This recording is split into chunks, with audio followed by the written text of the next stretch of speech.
Yes, this really did happen. In 2015, a man woke up to a strange post-it note sitting on his desk. On it was a to-do list that he didn't recognize in handwriting that didn't look like his. Since he was up late the night before doing some work, he assumed he must have written out the list when he was half asleep and kind of forgot about it, so he just crumples it up and throws it away. 2 weeks later, he wakes up to dozens of these post-it notes all over his wall, and they're all blank except for one that, in the same weird handwriting, says, "Our landlord isn't letting me talk to you." Now feeling totally freaked out that some crazy person is crawling around his apartment at night, he starts looking for signs of a break-in, but there aren't any. Instead of calling the police, he shares his experience on Reddit asking for help, and one user's comment literally saves his life. Turns out the man was writing the notes to himself and then forgetting, because his brain was slowly dying due to a carbon monoxide leak that was only discovered because a user suggested he install a detector. Story time of when I used to work at Tilly's, so buckle up.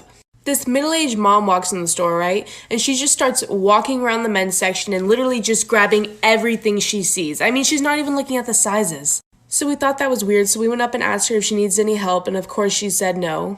Then she decides that she wants to try everything on.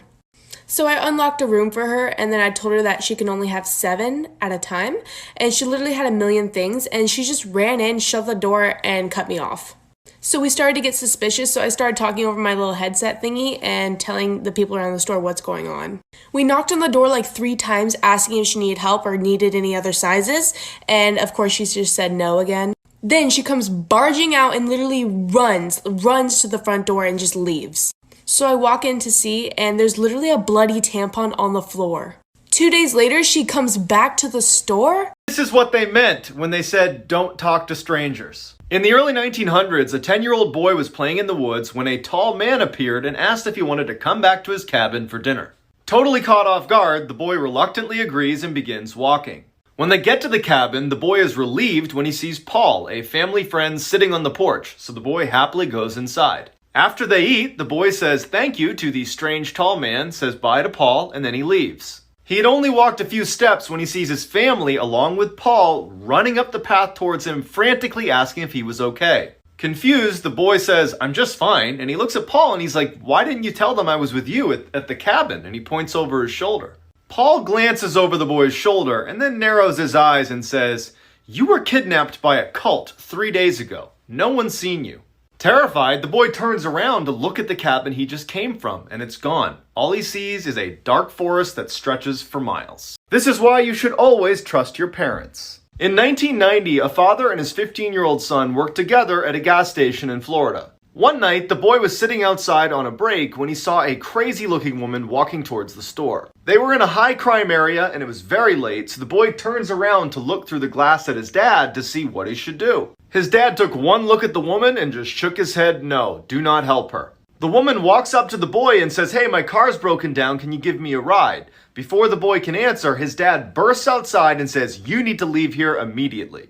Angrily, the woman turns and leaves, cussing them both out the whole way. 1 year later, the boy's in his room at home when his dad calls from the other room and says, "You gotta come in here and look at the TV." On the screen was the same woman from the gas station. Better known as Eileen Wuornos, she was a serial killer who used to pick up her male victims at gas stations in Florida. She was later put to death.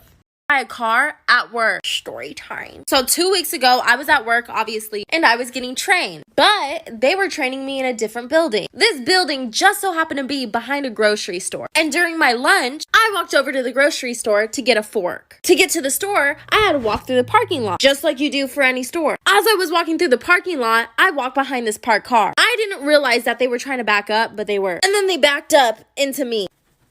It was honestly just a little tap, but it still hurted. So it was a young girl, and after she slightly taps me, she comes out of her car, hysterical, freaking out like, "Oh my God, are you okay? Like, do you have to go to the hospital? I'm so sorry." She was freaking out more than I was. To make her feel a little bit better, I was trying to joke around with her, and I was like, "Girl, I'm okay, I'm alive, you didn't finish the job." After I said that, it just made the situation worse. She just stared at me like I was crazy and said, "You need help." And I was like, "Girl, I'm trying to make you feel better for hitting me. Like, actually, you know what? My neck actually hurts. I might just sue. Make her pockets hurt."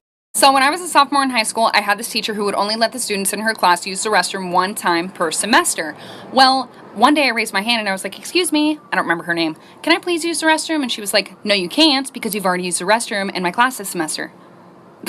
well, excuse me, you can't dictate my bladder. So I'm like all frustrated, and I started secretly texting my mom because I wasn't allowed to use my phone in class. And I was like, Mom, I'm sitting in class right now. My teacher won't let me use the restroom. And she was like, I'll take care of it for you. And I was like, okay.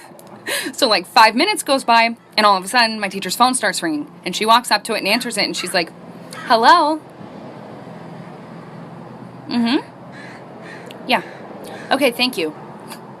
And then she walks up to me like so angry, and she like slams the pass on my desk, and she was like, since you have to go that bad. And I was like, yeah, I really do, thanks. And I got up and left. I didn't even have to go to the bathroom. It was just the principle of it. I just roamed the halls. Me. So when I graduated college, I moved into a new apartment. When I first got there, I was moving my things in, and my neighbor introduced himself and helped me move a couple of things upstairs. After we had got done, he asked for my number, but I told him I wasn't really looking for a relationship. But he said, let's just swap numbers just in case, a fire happens. So I gave him my number, and I really didn't think nothing of it.